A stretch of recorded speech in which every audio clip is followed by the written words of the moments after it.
the person you were before the trauma hasn't disappeared. It is waiting to be rediscovered. Trauma can make us feel disconnected from our joy, creativity, and purpose.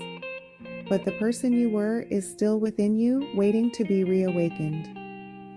This chapter is about reconnecting with that version of yourself, to remember that trauma doesn't define your whole identity. After trauma, it's common to feel as though you've lost parts of yourself. Maybe you no longer feel connected to the passions that once drove you, or perhaps the relationships that once brought you joy now feel distant. Trauma creates a divide between who you were and who you feel you are now, making it hard to remember the person you used to be. But here's the important thing to remember. While trauma has changed you, it hasn't erased those fundamental parts of who you are. The person you were before is not gone. They are still there, waiting for you to reconnect. To begin reconnecting with your pre-trauma self, let's reflect on the parts of you that may feel lost or distant. In your journal, consider the following questions. What activities or hobbies brought you joy before the trauma? Who were the people in your life who made you feel most like yourself? What did you dream about or aspire to before the trauma occurred? This reflection isn't about dwelling on the past or wishing to go back to a different time. Instead, it's about recognizing that the essence of who you were is still alive within you, waiting to be acknowledged. One way to reconnect with your pre-trauma self is to begin incorporating small, joyful activities back into your life.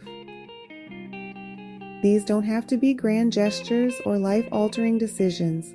Sometimes the smallest actions can make the biggest impact. Think back to an activity that used to bring you peace or happiness. Was it painting, dancing, cooking a favorite meal? Start by bringing one small element of that activity back into your routine. The goal is to reawaken the parts of you that feel most authentic. Action step: Reintroducing Old Passions. Make a list of at least 3 activities you loved before the trauma. For each activity, write one small way to reintroduce it into your life. If you loved reading but haven't focused, commit to reading 1 page each night. If you loved nature but haven't been outdoors, take a short walk or sit by a window.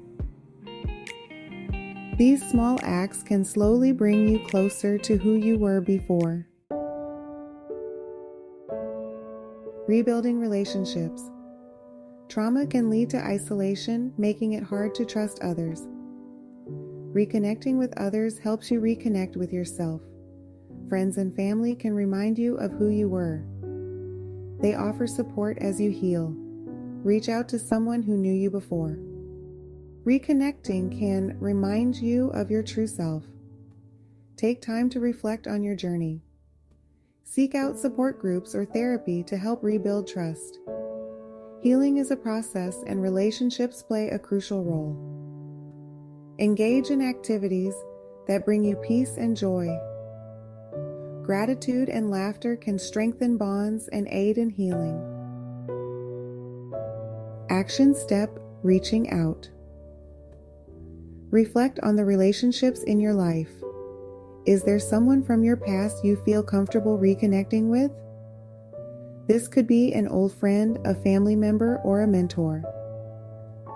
Reaching out to someone who knew you before the trauma can help reignite memories of your pre-trauma self. Start with a small gesture, send a text, write an email, or invite them for a coffee.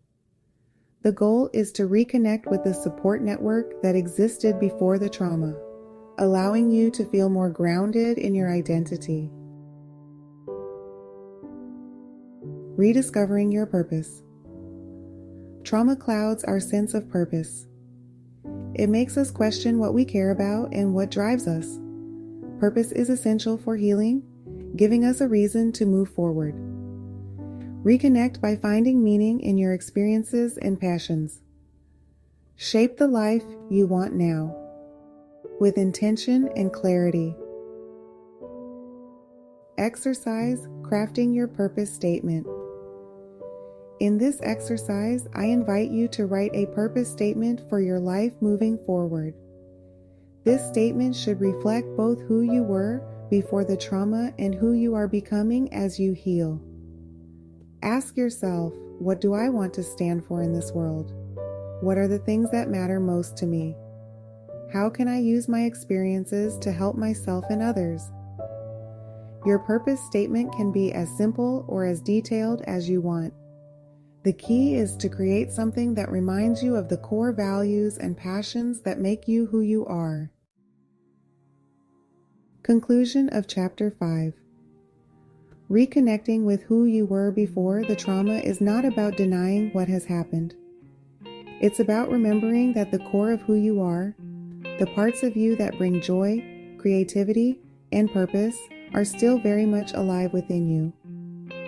This chapter invites you to rediscover those parts of yourself, to reintroduce old passions, rebuild relationships, and rediscover your purpose. By doing so, you take powerful steps toward integrating the person you were with the person you are becoming on your journey to healing. Thanks for being on this journey with me. Up next is Chapter 5, where we'll continue reconnecting with who we were before the trauma. Come back soon to watch as we grow and rediscover together.